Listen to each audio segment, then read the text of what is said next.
बड़ा मुद्दा यहाँ पे है।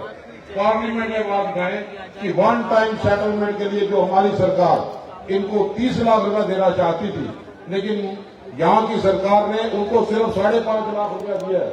ये पूरी रिफ्यूजी बरादरी के लोग भरोसा करते हैं राहुल जी, आपने जब अपोजिशन का रोल उठा दिया, रिफ्यूजियों के हक की बात की जाएगी क्योंकि उनकी जमीनें सारी पाकिस्तान में है, उनके बच्चों का गुजारा करना बड़ा मुश्किल हुआ। मैं ये दो बड़े खुशनसीब है कि मनमोहन सिंह जी ने, हमारी कांग्रेस की लीडरशिप ने 30 लाख का पैकेज दिया। आज हर एक रिफ्यूजी घर से बाहर निकल के आपके हक में वोट डालने के लिए जा रहा है क्योंकि उम्मीद है राहुल जी से। और यहाँ पे नहीं, भाजपा ने इस बरादरी को लोग थे जो जोरी पूछ में लाते थे, उनको तो एसटी स्टेटस दे दिया। वही भाषा बोलने वाले लोग जो जम्मू जिले में रहते हैं उनको कोई एसटी स्टेटस नहीं दिया। ये भी यहाँ की बहुत बड़ी मांग यहाँ पे है। इसको मैं समझता हूँ कि स्मार्ट मीटर का मुद्दा जिसने हर घर में बड़ा मुश्किल से गुजारा करना लोगों को मजबूर कर दिया। ये टैक्स वसूलने वाली सरकार है कि स्मार्ट मीटर गुजरात में नहीं है, लेकिन जम्मू कश्मीर में कोई रोजगार नहीं, बच्चे सारे बेरोजगारी में, 10 साल से बेरोजगारी, एक चपरासी नहीं लगा, एक टीचर नहीं लगा, लेकिन टैक्स वसूलने के लिए, बिजली के किराए वसूलने के लिए जो हमारा ही प्रोजेक्ट था, हमारी बिजली थी, हमारा ही पानी था, लेकिन हम पे व्यापार के जरिए थोपा जा रहा है। और उम्मीद है राहुल जी से कि आप गरीब की आवाज को बुलंद करेंगे, पार्लियामेंट में आवाज को बुलंद करेंगे और हमारे हक की लड़ाई। और यहाँ तक कि भाजपा ने लोगों पे हमारे पे प्रॉपर्टी टैक्स लगाने की बात की। जम्मू कश्मीर पाकिस्तान से जूझता रहा, बरूद के दिमागों की बातें सुनता रहा।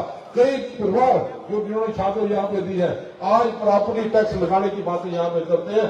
एक स्टेट में 2 ड्यूटी लगा के जम्मू कश्मीर के आम आवाम को जख्मी कर दिया है। उम्मीद करते हैं आपसे आप मरम लगाएंगे। और मैं आपको दावे से कहता हूँ, जितनी तरफ आपने जम्मू कश्मीर में इस चुनावी अभियान में दिखाया, जिस दिन नोटिफिकेशन निकली, आप और खड़गे साहब आए, कांग्रेस के कार्यकर्ता का मॉरल बूस्ट हो गया। और हमें आपको भरोसा दिलाता हूँ, यही कार्यकर्ता, यही बैकबोन है।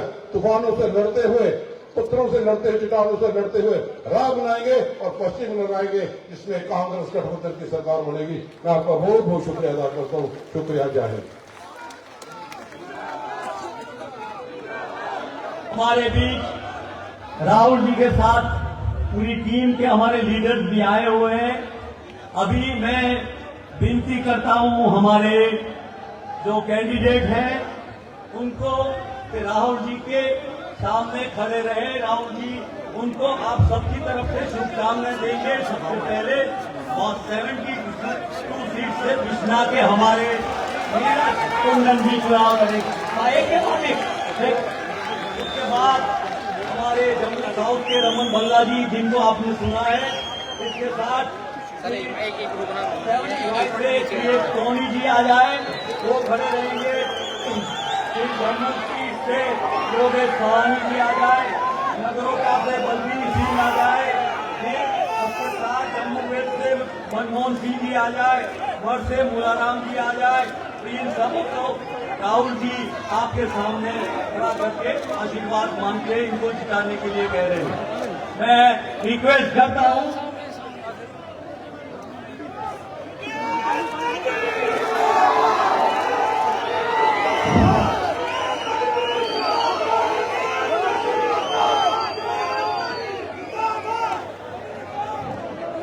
राहुल जी को आके आप सबको आने वाले समय के लिए हमें श्री राहुल गांधी, श्री राहुल गांधी, कार्यों से Shri Rahul Gandhi, Indian national Congress, Indian national Congress. उधर नहीं है वो, कोई साव या पैरी। ओहो, क्या कर रहे हो यार? बोला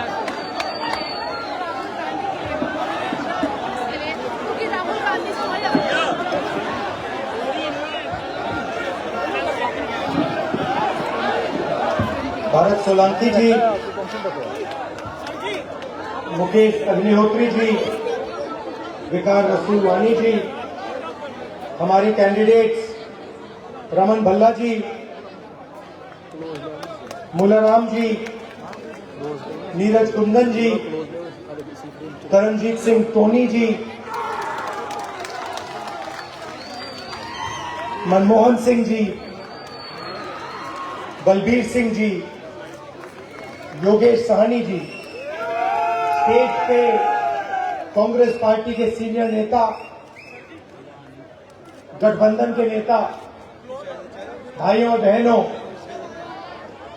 प्यारे कार्यकर्ताओं, आप सबका यहां बहुत बहुत स्वागत, नमस्कार। कैसे हैं आप लोग? मूड कैसा है आपका? मूड बढ़िया है?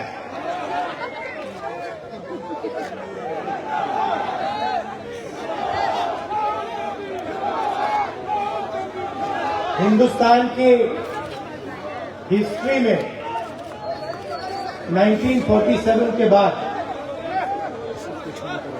बहुत सारी यूनियन टेरिटरीज को स्टेट बनाया गया,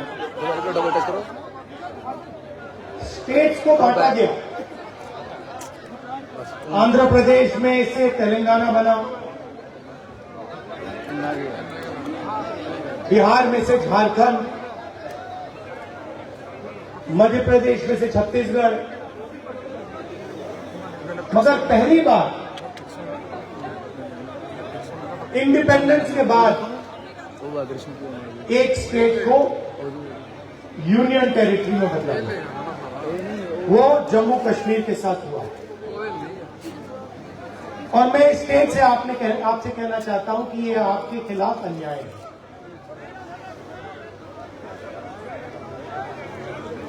आपका लोकतांत्रिक हक आपसे छीन लिया गया और आज जम्मू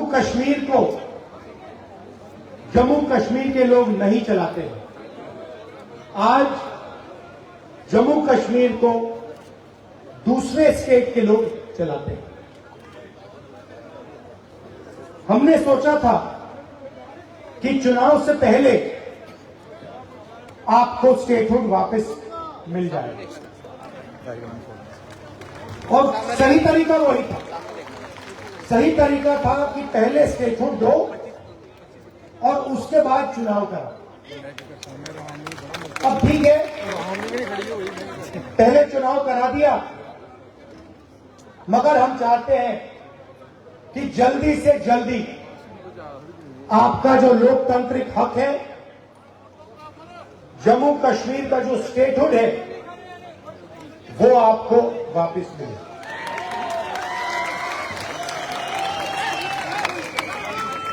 ये हिंदुस्तान की हिस्ट्री में पहले कभी नहीं हुआ है कि किसी स्टेट से हमने उनका अधिकार छीन लिया और स्टेट को यूनियन टेरिटरी में बदल दिया। पहली बार हुआ है, और मैं सही बोलूं तो ये कभी नहीं होना चाहिए, किसी और स्टेट के साथ ये कभी नहीं होना चाहिए। और मैं आपको यहां गारंटी देता हूं कि अगर बीजेपी ने आपको स्टेटहुड नहीं दिया तो हम विपक्ष में हैं, हम इंडिया गठबंधन का पूरा दम आपको स्टेटहुड दिलवाने में लगा देंगे। पार्लियामेंट का इस्तेमाल करेंगे, लोकसभा का इस्तेमाल करेंगे, राज्यसभा का, सड़कों में उतरेंगे और हम आपको जो आपका हक है वापस दिलाएंगे। और अगर किसी कारण बीजेपी ने नहीं माना तो फिर हम पहला काम, जैसे ही इंडिया गठबंधन की सरकार बनेगी, जो बनने जा रही है, पहला काम हम जम्मू और कश्मीर के लोगों को स्टेटहुड देने का करेंगे, क्योंकि ये आपका हक है, ये आपका फ्यूचर है। इसके बिना आप आगे बढ़ ही नहीं सकते। जम्मू कश्मीर का आप सपना देख ही नहीं सकते। जम्मू हब है, कश्मीर को, कश्मीर के बिजनेसेस को, कश्मीर के प्रोडक्शन को बाकी हिंदुस्तान से जोड़ता है। सेंट्रल हब है ये, और इस हब का जो काम था उसको इन लोगों ने खत्म कर दिया है। इसका जो रोल था उसको इन लोगों ने खत्म कर दिया है। जम्मू के जो छोटे बिजनेसेस थे, मीडियम साइज बिजनेसेस थे, एंटरप्रेन्योर्स थे, इनकी रीढ़ की हड्डी बीजेपी की सरकार ने और यहां के लेफ्टिनेंट गवर्नर ने तोड़ दी। नतीजा यह है कि जम्मू कश्मीर के लोगों को, युवाओं को रोजगार नहीं मिल सकता। आप कुछ भी कर लो, जब तक जम्मू कश्मीर के स्मॉल और मीडियम बिजनेसेस अपने पैरों पर नहीं खड़े होंगे, तब तक इस प्रदेश में, इस यूनियन टेरिटरी में रोजगार नहीं मिल सकता। आप कुछ भी कर लो, जब तक लेफ्टिनेंट गवर्नर है तब तक बाहर के लोगों को फायदा मिलेगा, सारे के सारे कॉन्ट्रैक्ट्स उनको जाएंगे और जो जम्मू की जनता है, कश्मीर की जनता है, उनको परे कर दिया जाएगा। ये रियलिटी है। और एक कारण भी है कि आपसे स्टेटहुड छीना गया, कि वो चाहते हैं कि जम्मू कश्मीर को जम्मू कश्मीर के लोग ना चलाएं, बाहर के लोग चलाएं, लेफ्टिनेंट गवर्नर के माध्यम से काम हो और जम्मू कश्मीर की जनता की जो प्रॉस्पेरिटी है वो खत्म हो जाए। ये आक्रमण जो जम्मू कश्मीर में स्मॉल और मीडियम बिजनेसेस पे हुआ है, ये बाकी देश में भी हुआ है। पूरी सरकार अदानी अंबानी जैसे अरबपतियों के लिए चलती है।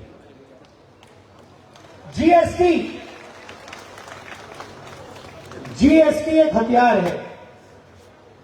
जम्मू के एंटरप्रेन्योर्स, जम्मू के स्मॉल और मीडियम बिजनेसेस पर आक्रमण करने का हथियार है। नोटबंदी एक हथियार था। ये पॉलिसीज नहीं है, ये हथियार है और इनका लक्ष्य रास्ता साफ करने का है। किसके लिए? अदानी और अंबानी जैसे अरबपतियों को। चलो ठीक है यार, कहां से हो? नोटबंदी और जीएसटी ने, गलत जीएसटी ने हिंदुस्तान में लाखों स्मॉल और मीडियम बिजनेसेस खत्म कर दिए।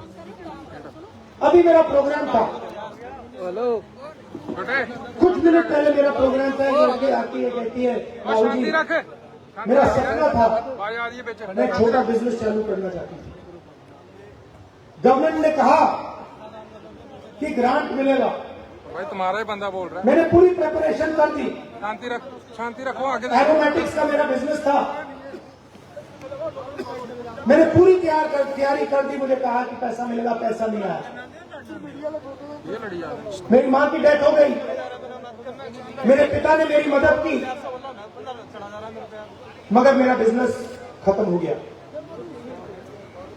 आज मैं छोटा बिजनेस नहीं चलाना चाहती हूं, क्योंकि मैं जानती हूं कि जम्मू कश्मीर में छोटा बिजनेस नहीं चलाया जा सकता। अपना कुछ होता नहीं, सारे के सारे फ्री बैठे। मगर यही आपकी रीढ़ की हड्डी है, यही आपकी स्ट्रेंथ है, इसी में आपका रोजगार है, इसी में आपका भविष्य है।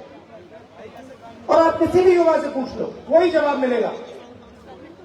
वो लड़की अब कह रही है कि मैं एडमिनिस्ट्रेशन में जाना चाहती हूं, मैं आईआईटी में जाना चाहती हूं। आईआईटी में कितने लोग जाएंगे? एडमिनिस्ट्रेशन में कितने लोग जाएंगे? 1% जाएंगे, 2% जाएंगे, 3% जाएंगे, 5% जाएंगे। 95% का क्या होगा? जहां भी देखो वहां आपको अदानी अंबानी दिखेगा। पहले आपका रोल था, कश्मीर के सेब यहां से निकलते थे, आप बाकी हिंदुस्तान में भेजते थे। आज पूरी की पूरी सेब की इंडस्ट्री अदानी के हाथ में है। हिमाचल का सेब अदानी के हाथ में, जम्मू कश्मीर का सेब अदानी के हाथ में। और ये हर इंडस्ट्री में यही हो रहा है।